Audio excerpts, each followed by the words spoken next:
When I was elected in 1995, I committed to build a world-class access gateway in the 2nd Congressional District. I had no idea how to build an airport, hadn't given much thought to building an airport. I just knew that we needed one. How to build the South Suburban Airport as a self-financing public-private partnership. This is the report of the developer consultants that was prepared for me in March of 2004. What can an airport do for a local economy? Why an airport? The best examples include Dulles Airport Technology Corridor. In less than 20 years, the Dulles Airport Corridor has become home to leading international research, technology, and developmental companies. It is now home to 575,000 high-paying jobs and nearly 30,000 businesses. 57% of the world's internet traffic flows through this corridor. It could never have happened without the development of the airport.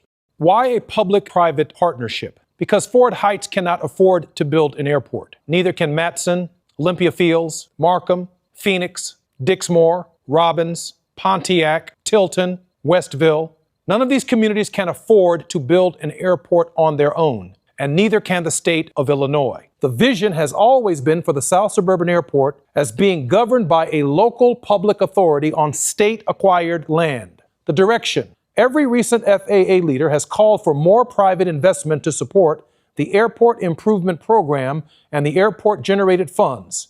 South Suburban Airport is the best opportunity for this. Partnership. Public-private partnership combines public governance and goals with private capital and experience. As a new airport, the South Suburban Airport is ideal for this. Credibility. More than any politics ever could, the willingness of private investors to put their own money at stake attests to the viability of the airport and the existence of a local market to sustain it. In March of 2004, this was the initiative. The initiative was to search first worldwide and find experienced airport developers, investors, serving as consultants to test a financially self-contained airport that can attract both investors and cost-conscious airlines. Secondly, we had to assess whether there was a realistic plan and financial structure for the South Suburban Airport that, one, requires no public subsidies and can even repay the state for its land, two, is attractive to start with but can grow efficiently as demand requires, three, retains public control while attracting private investment, four, can be priced low enough to readily attract airlines, and finally, it complements, not competes with, O'Hare, Midway, Rockford, or Gary Airport, and is viable even as O'Hare expands and Midway prospers. The late Governor Jim Edgar determined, along with the Federal Aviation Administration, that the best location for a new airport in the Chicago metropolitan region was between Moni, Crete, Beecher, and Peatone, in a footprint that's approximately 4 times the size of O'Hare Airport. And therefore, we can envision not only an airport that ultimately builds out in the entire footprint, we can also build an airport on day one that is small enough to accommodate today's demand, but over time expands to an even larger facility, both cargo and passenger, that provides tens of thousands of new jobs for the people of the region in a radius and a circumference that not only impacts the 2nd Congressional District of Illinois, the 1st Congressional District of Illinois, but Western Indiana as well, as this airport buttresses the state line. Therefore, as part of that dream and part of that vision, we can determine within the first 10 years of the airport the size of its terminal, 3 years later, the expansion of the terminal, 6 years later, the expansion of the terminal, and a decade or a decade and a half later, even further expansion. We can determine on day one how many parking spaces are necessary, the expansion of parking, the expansion of parking over time. We can determine the number of gates on day one, the expansion of gates over time, and we can also determine the apron size of the airport on day one, the expansion of the airport, and the expansion of the airport over time by building an airport just in time to meet the needs of the demand. The design peak hour enplanements or deplanements at that time from 2007 to 2038 could also be projected in its low ranges, in its medium ranges, and in its high ranges to determine the viability of the number of passengers who are enplaning and deplaning from various aircraft at this particular airport. As part of that vision for the ultimate footprint, we can determine the number of peak hour enplanements or deplanements of passengers in low ranges between 2007 and 2038, between the medium ranges from 2007 to 2038, to even the high ranges from 695 passengers per hour all the way to 5,000 passengers per hour to determine the viability of the airport over time. From the passenger enplanements and deplanements, we can determine the peak hour total aircraft operations to handle the passengers. Hence, in 2007, the low number was as few as 8 planes per hour taking off. The high number was as high as 21 planes. By 2038, 79 planes taking off per hour, the high number being as many as 97 aircraft taking off from the field. We can determine from the passengers the number of planes that need to operate at the airport to remain viable. Given our plans, we are now in a position to move to the next phase, terminal development. How to develop a terminal that meets enplanements for passengers and total aircraft operations over time. The terminal has baggage pickup, ramp officials maintenance, departure and arrival corridors in the airport, VIP parking, surface parking, loading, but most importantly, it has 3 gates that are jet-based and the other are L+5 feet commuter concourses, or those little concourses that are very, very thin at the beginning of an airport to accommodate 2 smaller aircraft that are essentially prop and local to local airports in the region. Once we've developed this terminal, we move to the next layout, the beautification of the terminal to accommodate aviation operations. It has concessions, it has seating below, airport airline offices, restaurants, all within a very small airport that accommodates 1, 2, 3, 4, 5 flights to accommodate opening day operations. Now, based upon enplanements and deplanements of passengers, we can determine the number of flights per hour that leave the airport, which are airport operations, and then we turn our attention in the study to land-side development. Our architects developed a land-side construction of what would be a small airport and ultimately a larger terminal in formation in the first to 10-year plan. That airport over time would then, in the 10 to 25-year plan, reflect the same kind of enter from one end of the Kennedy Expressway to O'Hare Airport, theoretically, on its way back to the city of Chicago. So you would come in on the I-57 side of the airport, and then you would exit, return to I-57 on your way back to the city of Chicago. But we're already contemplating a larger processor. What is the processor? That's where the ticket agents are. That's where the TSA agents are. That's where the restaurants, when you go on the other side of the TSA, are. That's where the bars and the televisions for football games and passengers who are waiting and all other accommodations, they're all in the processor.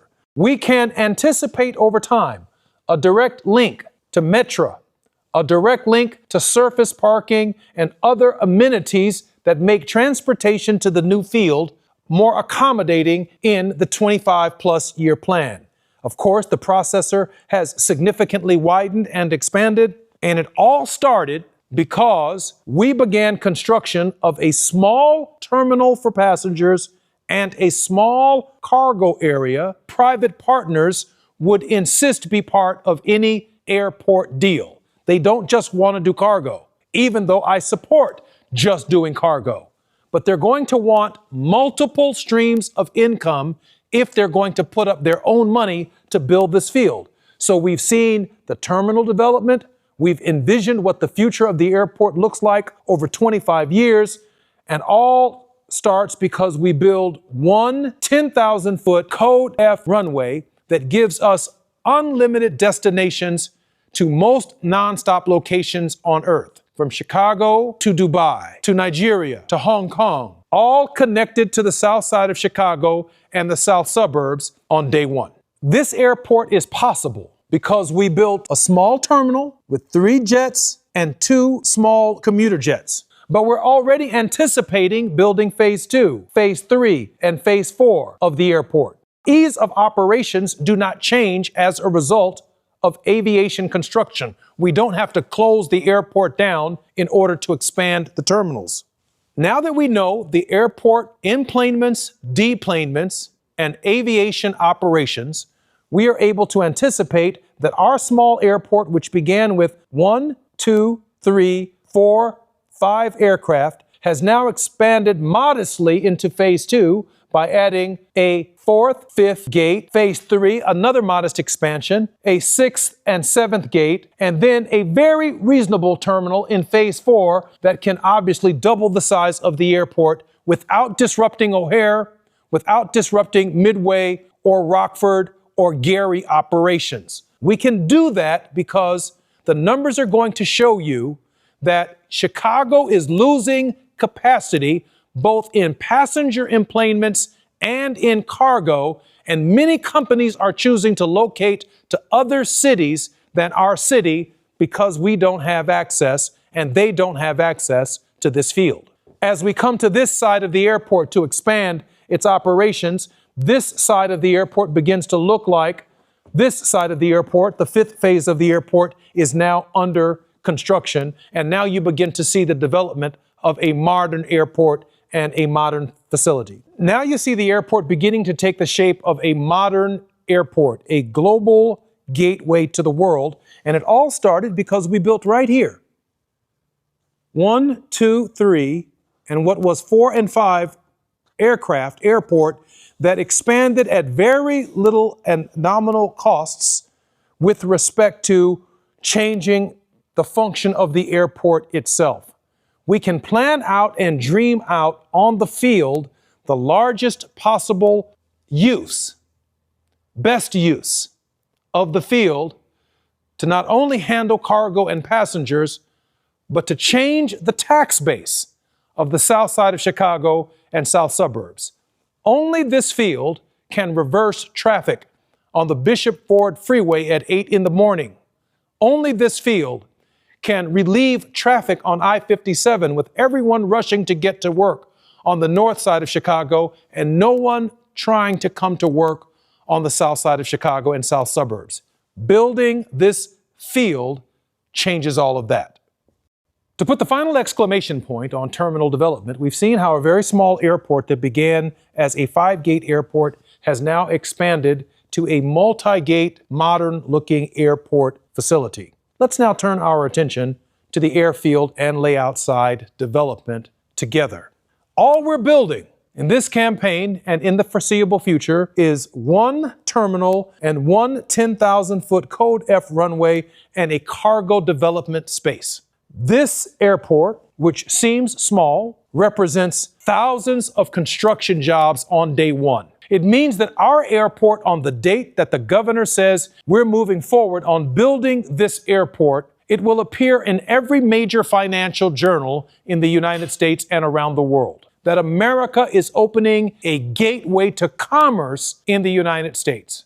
And what this means for school funding, for health care, for education, for lower property taxes, for increased values within our homes, expanding our home equity is incalculable because large corporations, medium-sized corporations, and small businesses thrive off of access to the global economy. And only a 10,000-foot Code F runway close to the south side of Chicago and south suburbs can make that possible for us. Over time, our little airport that could becomes 2 10,000-foot Code F runways with the passenger terminal that I shared with you, which is now represented by this red passenger terminal in the middle of the field. As you can see, the cargo development for Amazon, UPS, Federal Express, and other industries that ship products around the world are now beginning to take shape at our new field and expand hope and opportunity 15 minutes from Harvey, 10 minutes from Fort Heights, 5 minutes from University Park, 20 minutes from Robbins, because we build this field. And over time, we end up with one of the busiest airports in the world. It's humbling to see because I know that I won't live to see it. My children will live to see it under construction, but they themselves may not live to see this facility. Again, it does not cannibalize O'Hare. It does not cannibalize Midway. It takes nothing from Gary, but it now has 4 10,000 feet Code F runways, delivering hundreds of thousands of packages around the world on a daily basis. My global vision for the people of the 2nd Congressional District of Illinois is to connect them to the global economy, to connect them to hope, to connect them to a future that is thriving and prosperous. Allow me to finish for you what I began.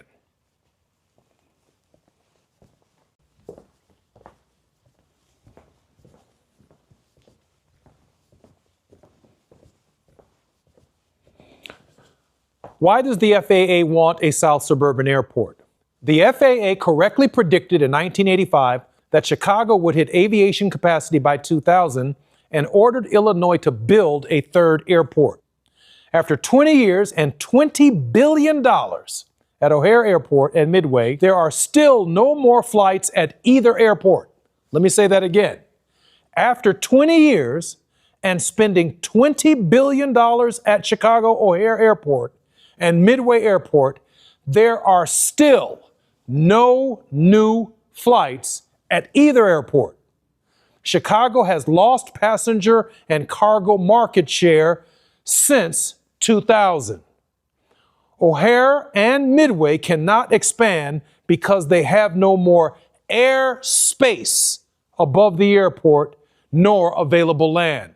Hence, their fields and therefore our economy in the Chicago region is stifled because we cannot expand aviation capacity.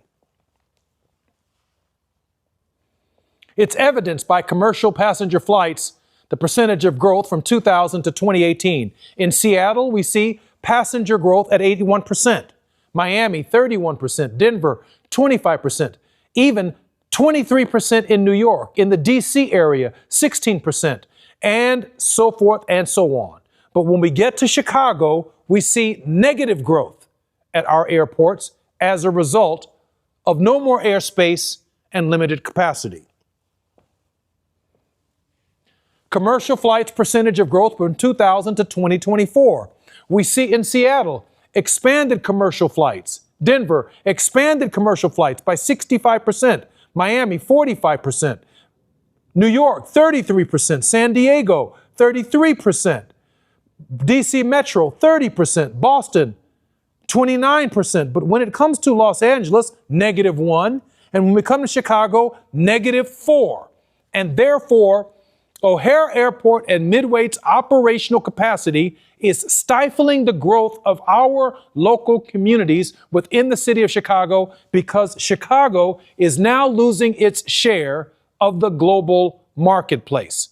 I intend to change all of that. It's simple. Companies want to be near airports. They want to send their products to the global market. They want to reduce the time and the costs of getting their product to market. Therefore, they have to be near a 10,000-foot Code F runway. Companies are locating distribution operations closer to air cargo airports as they contend with a raft of challenges, particularly higher transportation costs.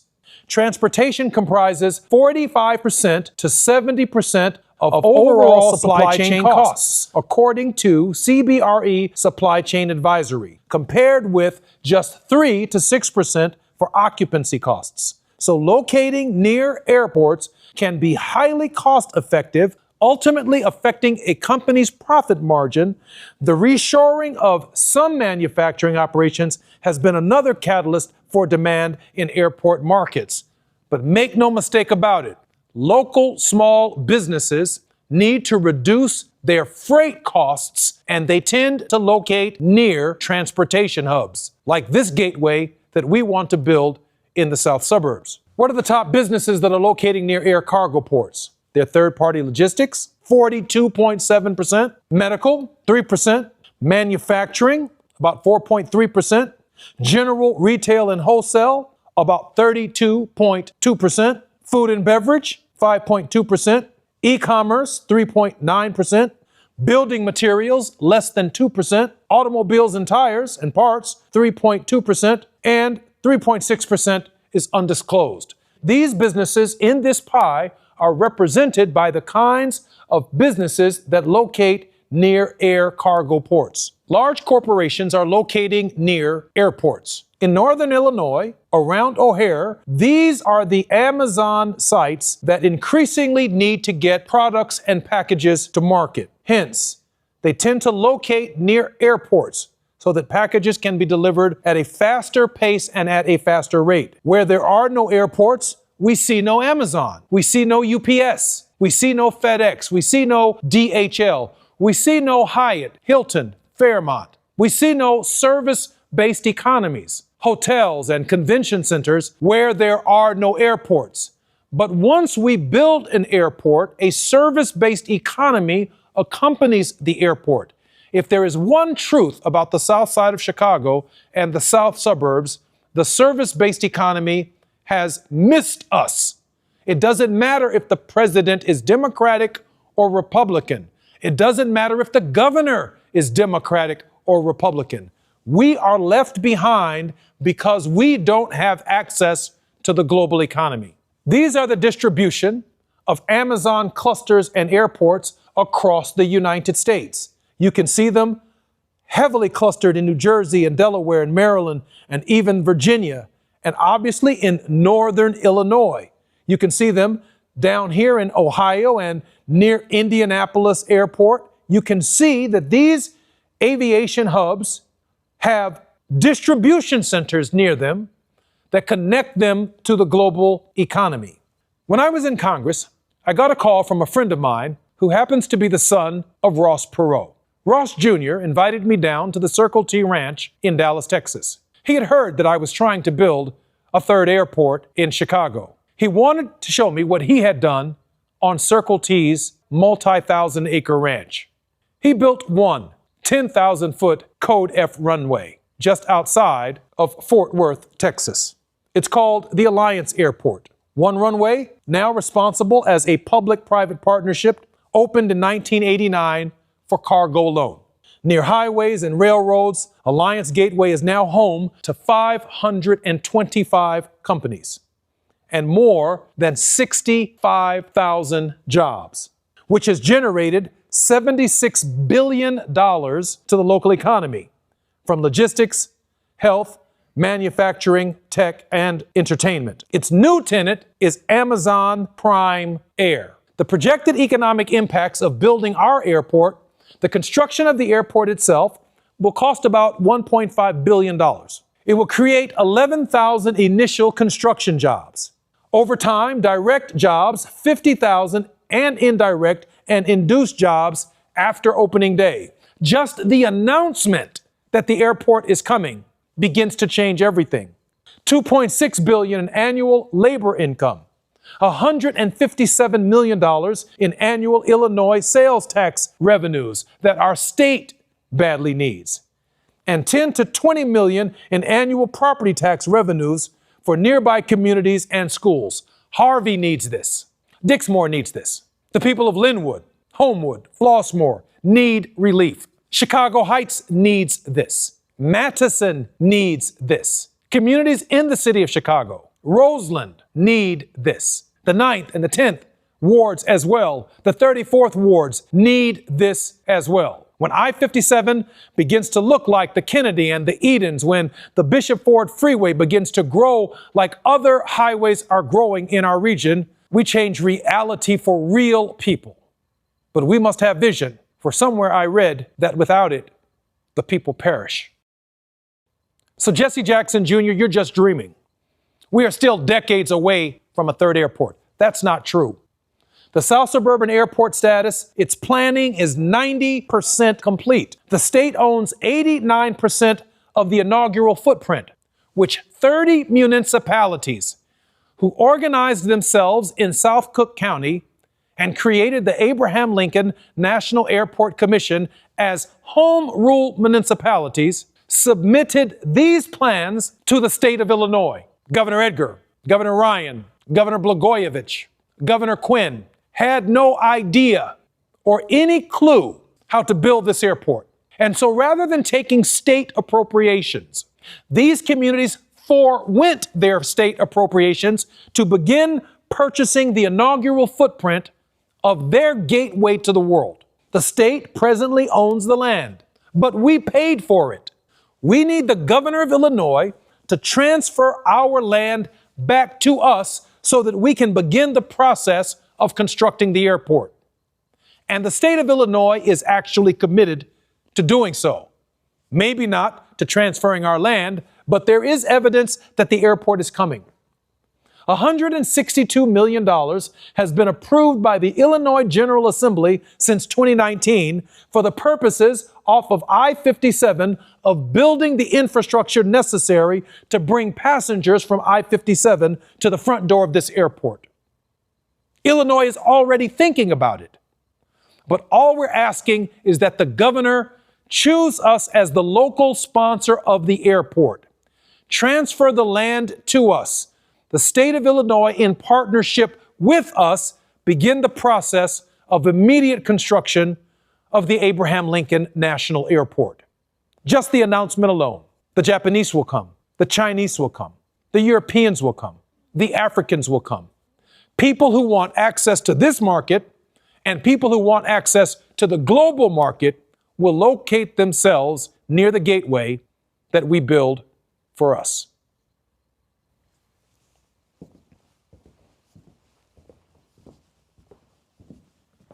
Approved by Jesse Jackson Jr., paid for by Jesse Jackson Jr. for Congress.